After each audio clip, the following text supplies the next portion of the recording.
ইন্দ্রদ্যুম্ন রাজা স্বপ্নে দর্শন করেন, তখন তিনি ভগবানকে স্থাপনের সংকল্প করেন, মন্দির বানানোর সংকল্প করেন। তবে কৃষ্ণের ঐশ্বরিক রূপ তিনি যেমনটি স্বপ্নে দেখেছিলেন সেই রূপের প্রতিফলন স্বাভাবিক মূর্তিতে সম্ভব নয়।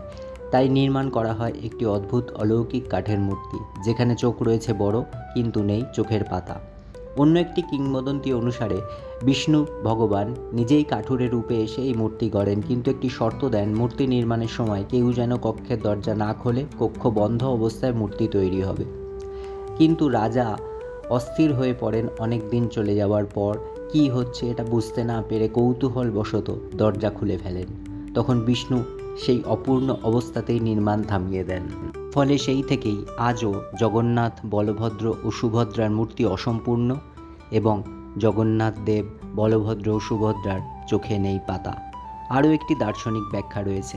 ভগবান জগন্নাথ সবসময় জাগ্রত, সারা বিশ্বের দিকে সদা সচেতন। তার দৃষ্টি সব কিছু পর্যবেক্ষণ করে, তাই তিনি কখনো চোখের পাতা ফেলেন না। যেন এক অটুট সংযোগ থাকে ভক্ত ও ভগবানের মধ্যে।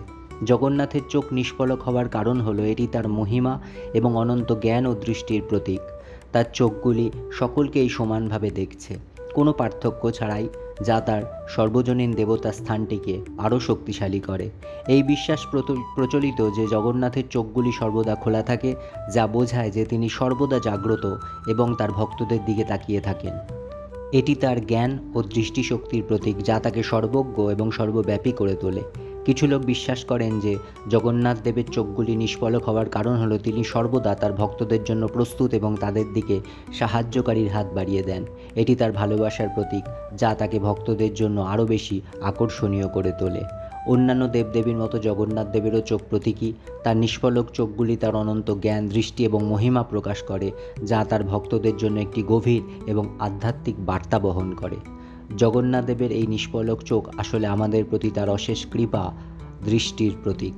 তিনি যেন বলছেন, আমি সর্বদা তোমাদের সাথে আছি, তোমার পাশে আছি, আমার চোখ তোমার দিকেই রয়েছে। আপনি যদি বিশ্বাস করেন জগন্নাথ দেব সর্বদা আমাদের দেখেন, আমাদের মধ্যেই থাকেন, তাহলে ভিডিওটি একটি লাইক করুন, শেয়ার করুন আপনার বন্ধু এবং পরিচিতদের সঙ্গে, এবং চ্যানেলটি সাবস্ক্রাইব করতে ভুলবেন না। আজ এই পর্যন্তই, আবার দেখা হচ্ছে আগামী পর্বে। প্রভু জগন্নাথ দেবের কৃপা সর্বদা আপনাদের উপর বর্ষিত হোক। জয় জগন্নাথ, জয় প্রভু জগন্নাথ, জয় জগন্নাথ।